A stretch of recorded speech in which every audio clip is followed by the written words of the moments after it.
खुलुमबाय बड' लेटेस्ट आपडेटआव बयखौबो बरायबाय। रादाबखौ फरायदों आं प्रमद खाख्लारिया। गिबि निउसआव दङ दिनै आसामनि गिबि मन्थ्रि डक्टर हिमन्त बिश्व शर्मानि जोनोम सान। गिबि मन्थ्रि डक्टर हिमन्त बिश्व शर्माया 1969 मायथाइनि 1 फेब्रुवारि एबा दिनैनि सानावनो आसामनि जरहाटआव जोनोम जादोंमोन। गिबि मन्थ्रि डक्टर हिमन्त बिश्व शर्माया दिनै 54 बोसोर आबुं जाबाय। चिरां जिल्लानि सिङाव थानाय भारत भुटान सिमानि रिपु हाग्रायाव हादान सिफायना न' लुना थानायफोरनि न'खौ सरकारा होस्रांनायखौ लानानै एमएलए लरेन्स इस्लारिनि बिजाथाइ हाग्रा ओनसोला जोंनि बिटिआरनि सम्पद। जुदि गोदानै हाग्रा ओनसोल दानस्रांनानै थाफैदोंब्ला सरकार एबा हाग्रा बिफाना थानो थाखाय खाबु होनाय जानाय नङा।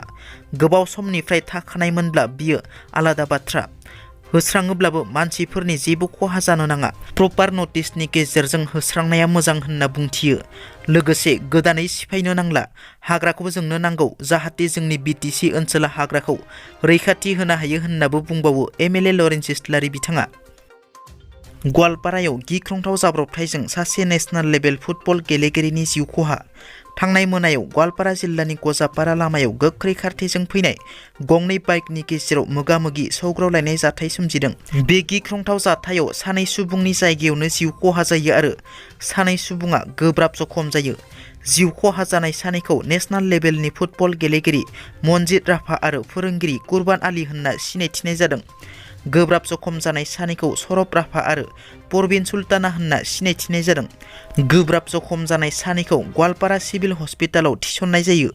मख'नो गोनांदि जिउ खहा जानाय नेशनेल लेभेलनि फुटबल गेलेगिरि मनजित राफाया आसाम फुटबल एस'सिएशननि जानानै फुटबल बादायलायनायाव बाहागो लायोमोन। बिथाङा गावनि फुटबल केरियारखौ नुमालिगार रिफाइनारि लिमिटेड फुटबल एकाडेमिनिफ्राय जागायजेनदोंमोन। बिटिआरनि सिमा बारायनायनि सायाव एमएलए रबिराम नार्जारिनि बिबुंथि। गिबि मन्थ्रिया खुगाजोंल' बुंनानै गं 60 गामिया बिटिआरआव हाबबाय होनना बुंब्ला जानाय नङा। सरकारि भाबै एबा नटिफिकेसन फोसावथाय होनांगोन। बिटिआर एकर्डआव जि गामि सोसननायनि जि क्राइटेरिया दंमोन बेयाव 50% आरो बिनि गोजौआव जेराव बर' मानसि दं बै ओनसोल एबा गामिफोरखौ सोसननाय जागोन होननासो मख'नाय दंमोन।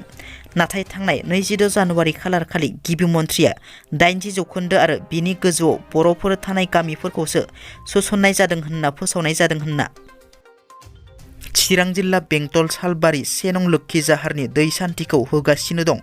चिरांनि मुंदांखा अन्थाइनि दै सान्थिखौ जिल्लानि सुबुंफोरजों लोगोसे गुबुन गुबुन जिल्ला एबा जायगानिफ्राय गोबां सुबुंफोरा डक्टरनाव फाहामथाय लानानै हामैलाय बे मुंदांखा अन्थाइनि दै सान्थिखौ फोथायना लांफैना लोंनानै हामनाय फोरमायदों गुबुन गुबुन देहानि बेमार आजार एबा जेंनाफोरनिफ्राय।